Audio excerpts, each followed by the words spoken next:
Ladies and gentlemen, my name is Isaac.duenas. I'm a mortgage loan officer, and right now, today, at this specific moment, we are going to talk about. Let me fix my lights.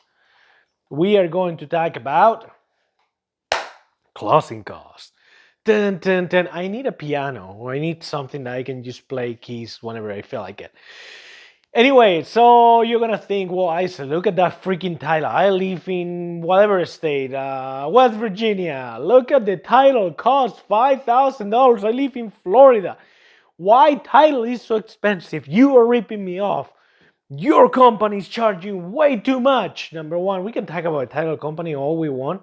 It's a third-party company. Pick whatever you want. I don't care. Good luck.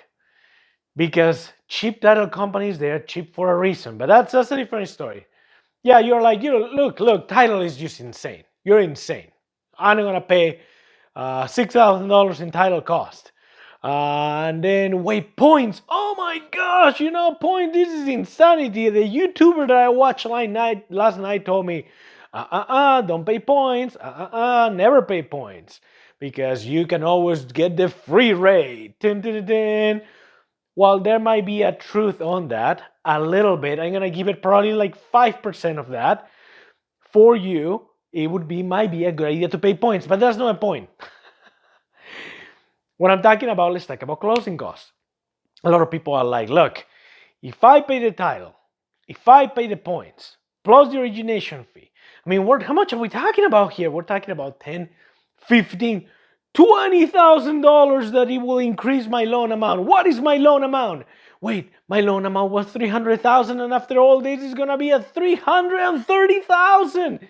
This is insane. How am I gonna pay all this amount of money? You are crazy. You're ripping me off. This is no way I'm refinancing. See ya, bye. All right, let me tell you something. When you grab a mortgage statement, I don't have a mortgage statement with me, but when you grab a mortgage statement and you look at your balance, have you ever read the small print? Why am I saying that? Well, when you read the small print of a mortgage statement, it's going to say something very interesting. One of the things that it's going to say is like, hey, just so you know, the balance that you see in a mortgage statement doesn't reflect your payoff amount. Mortgages are 30 days behind. What do you mean, Isaac? I mean that if today is, for example, June, in the month on July 1st, you're going to be paying the interest for the month of June. And in August, you're going to be paying the interest for the month of July. And in September, and so on, you're going to be paying the interest for the month of August, September, October, November. So why am I telling you this? The payoff amount is your balance plus the interest until the last day. So if you're closing your mortgage at the end of July, then you're going to have to pay the interest for the month of June plus the month of July. So all of a sudden your $200,000 balance becomes 204, 205, 203, whatever it is. And you're like, oh my gosh, this is crazy. Why would somebody refinance? Well, the point is this. On your mortgage statement, on your loan amount, you're only reading the principal. What does that mean? It means that that's what you owe, the principal balance. However, when you make your mortgage payments, is your whole payment going to your principal? No way. You wish it was. It is absolutely a big flat out no. Never. What do we pay when we make a mortgage payment? We pay a portion of the principal, and if we're in the beginning of the mortgage terms, then you're going to be paying a very tiny portion towards the principal. A bigger portion, a huge portion, is going to go to the interest.